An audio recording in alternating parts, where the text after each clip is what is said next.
quand on a commencé à travailler sur le marketing du jeu, on s'est dit, bah oui, il faut faire des démos, on va en parler aux boutiques, mais on sentait bien qu'il y avait quelque chose à faire, tellement l'univers de Oniric était porteur. Et puis il y a le comptable qui est venu chez nous et qui nous a dit, les gars, et si on l'envoyait dans l'espace, ce jeu?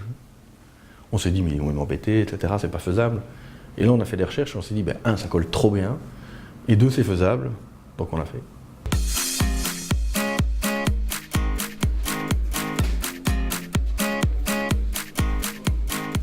Alors, les grandes étapes de la journée, ça a été, pour commencer, grimper sur le toit du bâtiment. Ça, quand on a le vertige, c'est super sympa. Alors ensuite, c'est Brave Jean, qui est une équipe spécialisée là-dedans, a dû demander des autorisations de vol, avait un plan de vol, etc.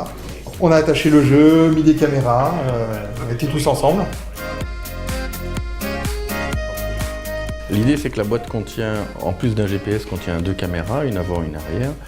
Et eux, via un programme, peuvent suivre globalement le parcours du ballon en temps réel et peuvent, grâce à des algorithmes, voir où il va arriver.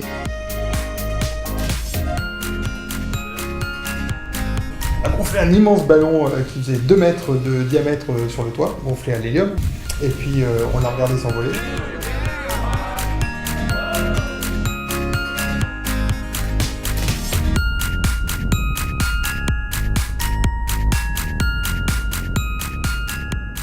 Au moment du lancement, on aurait pu le faire en petit groupe, mais on s'est dit non, c'est un truc de boîte, on a tous travaillé dessus.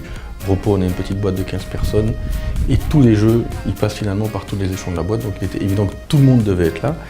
Et ce qui est drôle, c'est quand on a présenté le projet, il y a des mecs qui ont fait « ouais, envoyer le ballon dans l'espace, etc. » Et au finalement, tout le monde était au taquet, tout le monde était quand même impressionné, et il y avait une vraie ambiance particulière, parce qu'en effet, mine de rien, c'est un truc qu'on n'avait jamais fait, que personne n'avait jamais fait.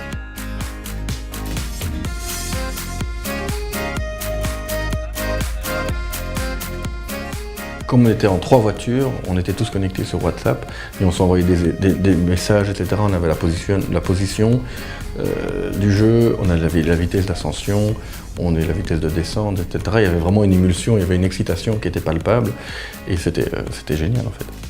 L'équipe envoyait aussi des informations scientifiques. Donc on avait la vitesse de progression, on avait l'altitude, on avait les paliers.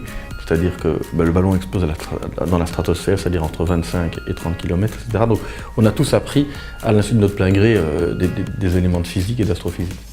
En fait, ils savent plus ou moins quand le ballon va redescendre, mais ils doivent attendre le moment où le ballon va exploser. Parce que c'est à partir de ce moment-là qu'ils vont connaître l'endroit où ça va à peu près retomber. Et donc on s'est retrouvés tous ensemble à se dire, bon, le ballon retombe ouais, dans 1h30. Bon, bah, on était toute l'équipe ensemble, on est tous partis en voiture, on va se faire un petit McDo, on est tous faim, il était temps.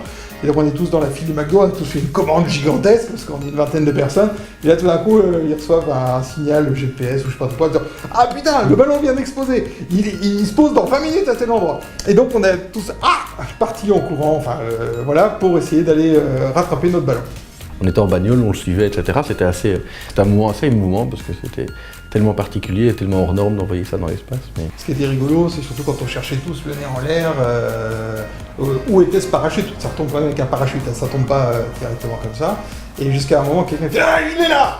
Et donc là, c'était chouette, quoi. Il fallait qu'on soit en dessous. Et ça s'est pas joué à grand chose, qu'on traversait un champ en courant, d'autres ont pris une rue, d'autres ont pris une autre rue, d'autres sont partis en voiture. Et franchement, à quelques secondes près, on aurait presque pu le rattraper dans les mains.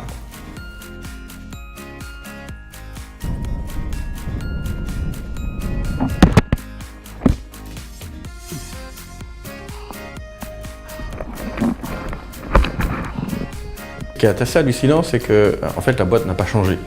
On voit bien, si les gens regardent toute la vidéo, qui est quand même très longue, ça dure 2 heures, qu'il y a de l'humidité qui se crée, etc. Mais au final, tout était nickel, tout était froid évidemment, parce qu'il fait moins 50 dans la stratosphère.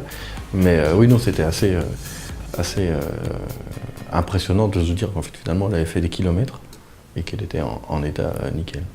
Et ce qui était très émouvant, c'est surtout quand on a découvert tous ensemble les images après, quoi, parce que bon, on a eu un aperçu vite fait sur un ordinateur portable dans la voiture des lanceurs, mais après, quand on s'est tous mis dans la salle de réunion, qu'on a branché l'ordinateur et qu'on a tous vu ensemble ce truc qui monte, tout d'un coup, c'est devenu vraiment tangible et réel et ouais, émouvant.